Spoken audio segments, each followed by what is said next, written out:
Ladies and gentlemen, Dave Chappelle.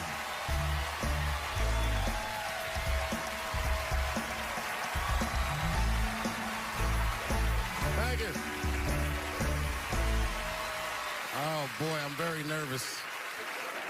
No pressure. During the civil rights movement, I can't read what's on the teleprompter. Some about black America and white America. There's black Americans and there's white Americans. We're all one America. So if you don't mind, this is not live, is it? I imagine whatever I say, you could just edit it out. Let's try it a few ways. Lou, are you in the booth? I am. All right, good. You know what, Lou? Let's just play around with it and see if we can get it right, get this clip package on, and then let me go home, all right? You got it. All right. Ready? All right, count me in. 5, 4, 3, 2, 1. Wu-Tang. I'm just with you, Lou. Let's do it again. We're gonna do it again. We'll get it right. Here we go, Dave. 5, 4, 3, 2. You know, when I was a comedian starting out in Washington, D.C., right here in this city, 1988, I'll never forget this. It was a comedy club owner that banned profanity from his comedy club. He said it offended his audience, and this was a cause of major concern for all the comedians in the circuit. And we all called a meeting, and we had the owners come, and it was the club owners, and it was the comedians. It was the classic labor dispute. The club owners laid out their case. There cannot be profanity in these clubs because that offends people. And there's a comedian who's still a good friend of mine to this day. He lives right here in Washington, D.C. He stood up and he said, he's black, I should tell you, because it's important to the story. He says, I use profanity because I live a profane lifestyle. He says, I don't have an insect infestation in my house. I have roaches.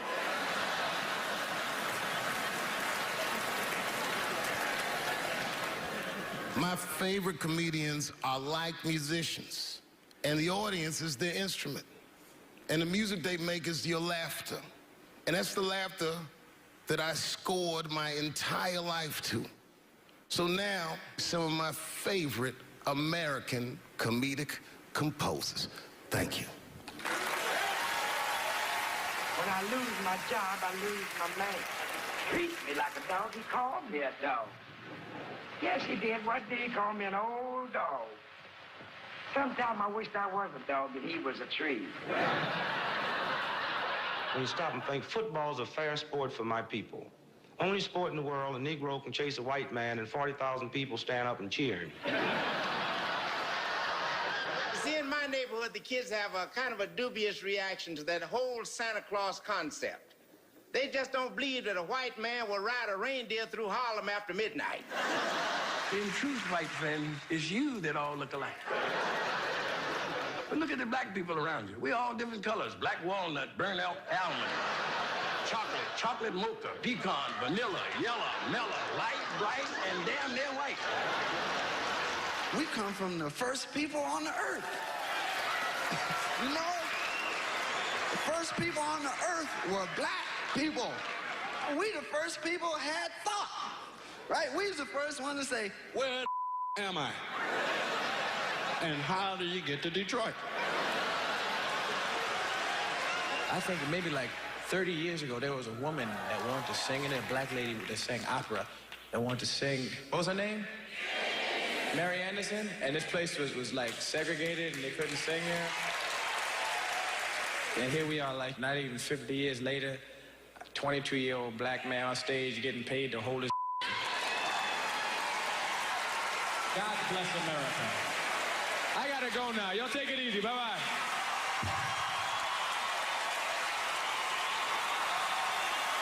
Janelle Monáe, Will Smith, Common, Gladys Knight, and John Legend when we continue.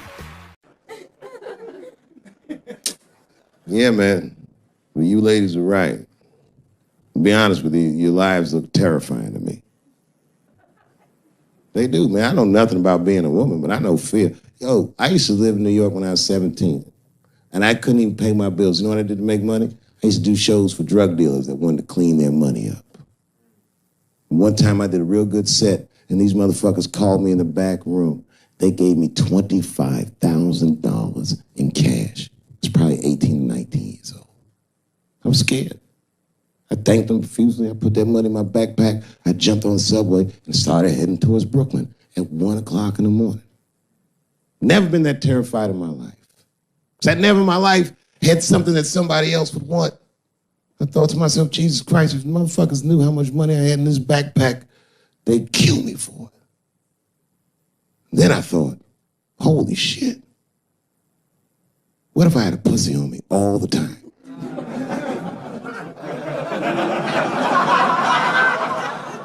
That's what women are dealing with. I'm gonna tell you right now. It's real talk. If them same drug dealers gave me a pussy and said, put this in your backpack and take it to Brooklyn, I'd be like, nigga, I can't accept this.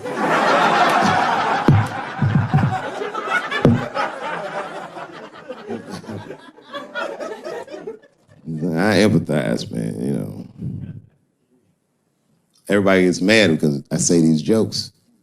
But you understand that this is the best time to say them. More now than ever. And I know there's some comedians in the back. Motherfucker, you have a responsibility to speak recklessly. Otherwise. New York Times said that Louis C.K. jizzed on his own stomach. You know, I've busted a lot of nuts in my day. None of them were newsworthy. Shit was really gross, because they didn't just say it like I said it. They didn't just say jizz on the stomach. They said it in that fucking Pulitzer Prize-winning style that the New York Times has. It was very descriptive, like, you know what I mean? Louis C.K.'s semen shot out like a volcano of misogyny, slowly drizzling down like lava, covering his freckled penis as it slowly dripped to a fiery crown of red hair. Jesus Christ, I'm trying to eat some huevos rancheros and these niggas is...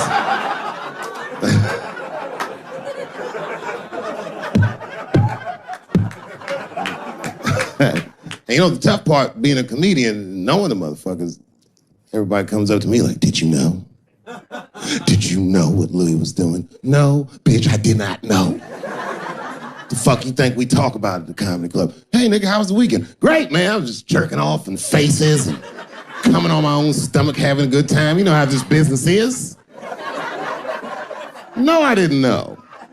They act like we sit around like Grease. Tell me more, tell me more. Dixie put up a fight. Dun, dun, dun, dun, dun, dun, dun, dun, dun, dun. Sorry, I don't know the choreography, but you get the point. You get the point. She was intense. But Louis was like the turning point. I mean, you know, all these allegations are terrible. Louis was the only... I shouldn't say this, but fuck it. His allegation was the only one that made me, like, laugh. Well, if you think about it, because all his friends is reading it, and he's jerking off, and he's surprising people. He's surprising me.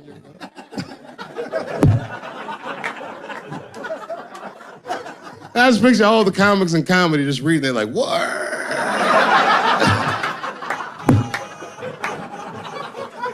It's terrible. I know it's terrible. I'm sorry, ladies. You're right. You are right. But at the same time, I mean, you know what I mean? I don't know. Jesus Christ, they took everything from Louis. I was like, I don't know, it might be disproportionate. I can't tell. I can't tell. This is like where it's hard to be a man. One lady said, Louis C.K. masturbating in front of me ruined my comedy dreams. Word? Well, then I dare say, madam, you may have never had a dream.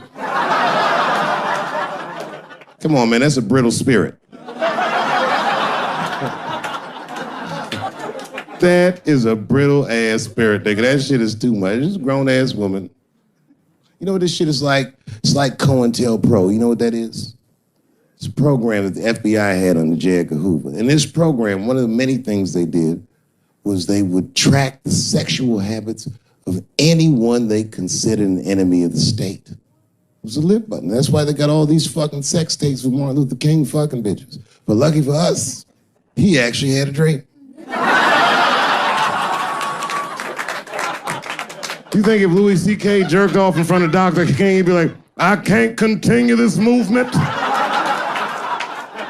I'm sorry, but the freedom of black people must be stopped. I didn't know this nigga was gonna pull his dick out and jerk off like this. I just thought we were gonna get a couple of drinks and chill.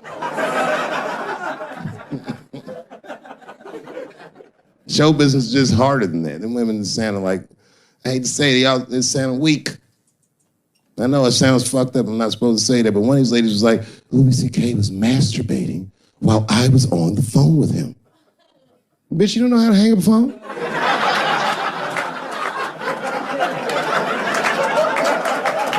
How the fuck are you going to survive in show business if this is an actual obstacle to your dreams? I know Louis is wrong, ma'am. I'm just saying I'm held to a higher standard of accountability than these women are. Don't forget who I am. Don't forget what I am. I am a black dude.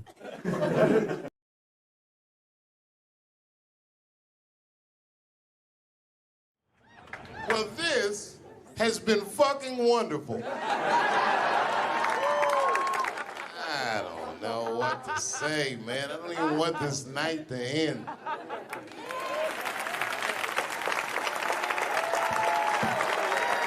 I promise you, whoever cares the most, I care at least as much as them. I know what I got, because I lost it all. I gotta tell you something, and I don't talk about it often. Have you ever worked all your life for something and have it not work out? That happened to me. It was tough. Think about it. I was gone for 12 years. It's not a little bit of time. It was hell. I watched other niggas that I knew become very famous. I watched the world go on without me. I mourned the loss of it. And after a while, I didn't care. Coming back was terrifying. I understand what I am. I really do, more than anybody. Like when they write about me in history, I'll be dead reading it like, yeah, I knew they'd say that. They say that a person can't dream of a face they've never seen. Can't believe that's true, but it's probably true. Boy, I got a long bank of faces. 32 years, I could close my eyes, I could think of any night. There's so many faces. Every night, most nights, they're all looking up, smiling. You have no idea what the world looks like from that. All different races, all different colors, all different kind of beliefs, just looking at me, smiling for 32 years, night after night.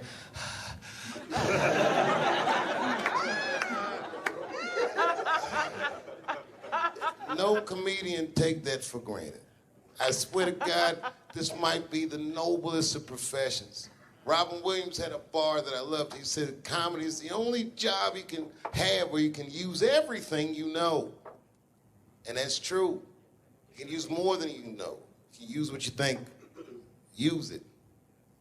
Don't be afraid. Don't let these bitch-ass niggas button your lip. Say it anyway.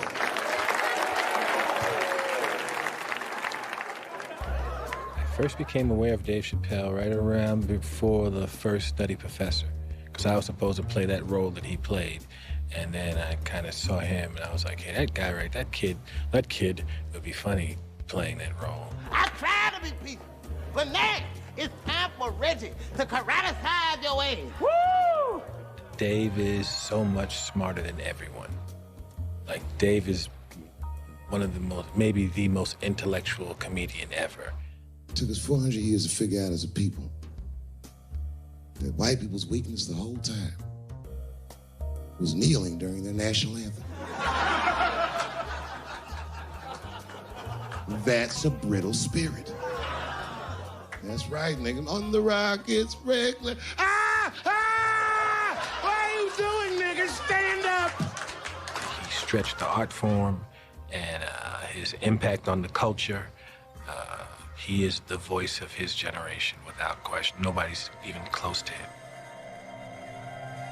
him. No, I've had to learn, and that's where Dave Chappelle has been a wonderful friend and mentor. What did Chappelle say to you that helped you with that? Chappelle said to me, we were doing a show at Radio City together. It was during his run. Right. And I was Genius. I was on one of the shows, and he said to me, I said, man, what am I going to tell these? Because I was like, I'm going to do comedy before Dave Chappelle. I was like, Dave, what am I even doing here? And Dave That's said, great. and I said, I don't even know if I'm funny enough to be here. I said, you're nice, and I think I'm a really funny guy, but what am I doing here? And Dave said, look, man, he said, you don't understand something. He said, you're not here because you're funny. He says, I know 100 funny motherfuckers out there. He said, you're here because you're interesting. And he said, anyone can be funny. Not everybody can be interesting. Not everyone can make an audience listen to what they're saying. Not everyone has a wealth of life experience that makes people want to know what they have in their minds. And so that changed my perspective on silence. And so now, if I can hear that an audience is listening, I'm engaged. Well, that is a great piece of advice, not only for comics, but for anybody. Right. Because, wow, the thing that I love about Chappelle, and you just identified it, is he will go. He's interesting. And he is an interesting guy. He's the most interesting man I've ever met. That's what makes Dave Chappelle. Many people are funny. There's a lot of funny stand-up comedians all over the world. Yes. But what makes Dave Chappelle is that he is interesting. It's how he sees the world between the jokes.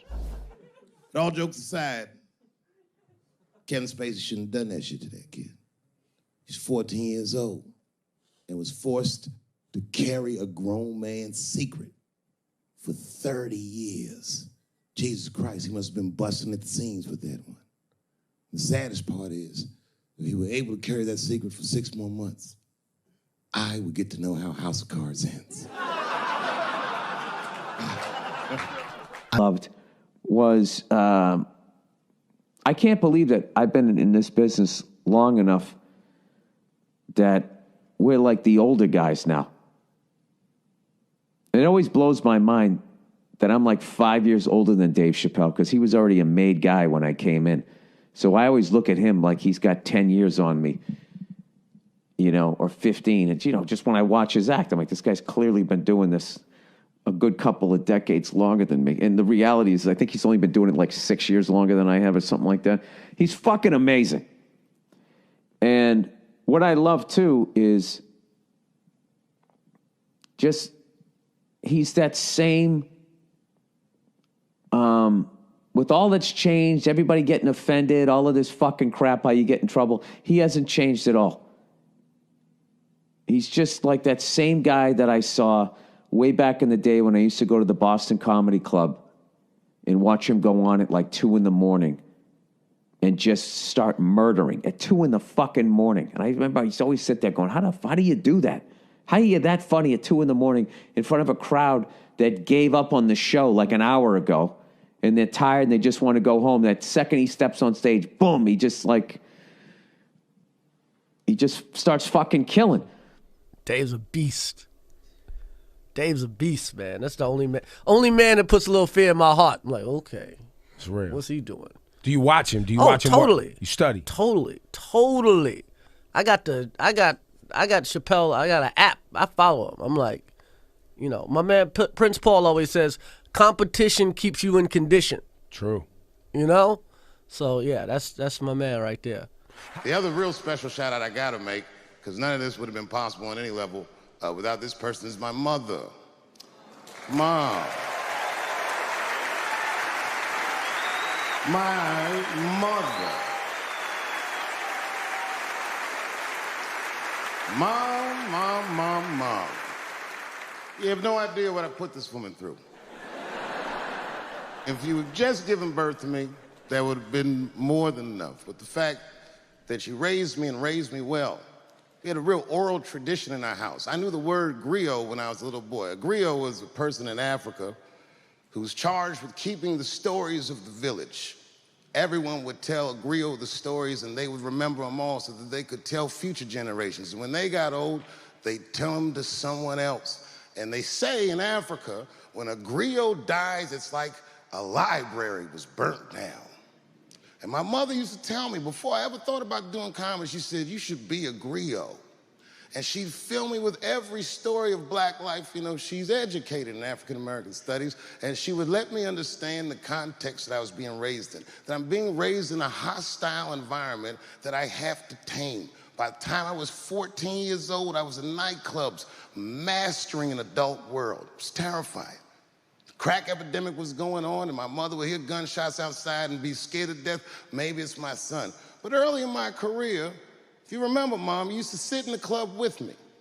She'd do a full day of work. You'd be back there falling asleep, just waiting for me to go on. She would watch my show every night. Do you know how long that car ride is home?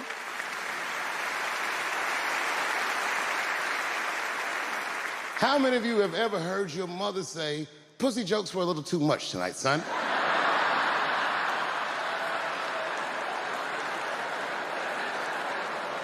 I was a soft kid.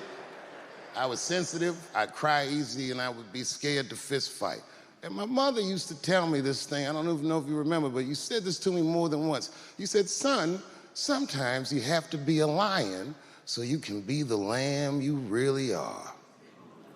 I talk this shit like a lion. I'm not afraid of any of you. When it comes word to word, I will gab with the best of them, just so I can chill and be me. And that's why I love my art form, because I understand every practitioner of it. Whether I agree with them or not, I know where they're coming from. They want to be heard. They got something to say. There's something they notice. They just want to be understood. Love this genre. It saved my life.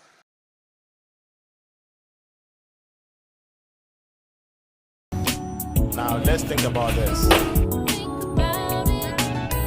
You've heard them on their radios, on television, you've read their newspapers, you've even talked to them in your beer houses. What do they call us? They call us Anglo fools. They call you Anglo fools. And they've called all of us BR friends. Are we BR friends? They call us enemies in their house. That's not the truth. The truth is, they stole our rights. You know that. They destroyed our wealth. Call us Cameroonians. We are Ambazonians.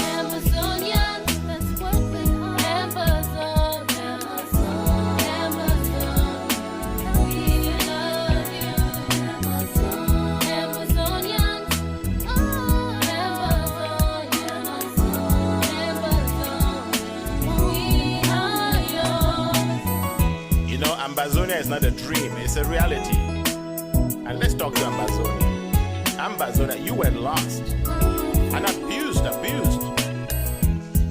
Now you are found. We have found you. We pledge our lives to set you free, forever free. We won't let you down. And this is our promise to you. Nobody can ever take this promise away, and we will not budge one step back.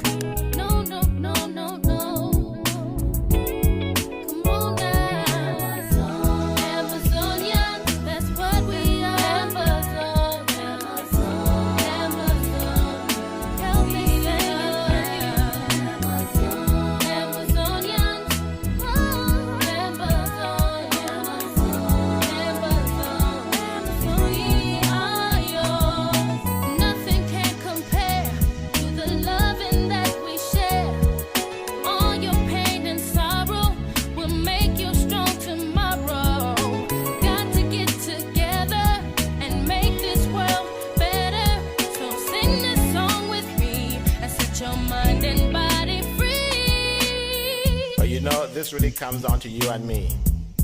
You have to join our pledge and play your part. It's my part and your part to make it. You and me will set it free, because freedom is the word. Don't let them lie to you. There's nothing else but freedom. Freedom is our right, and in that right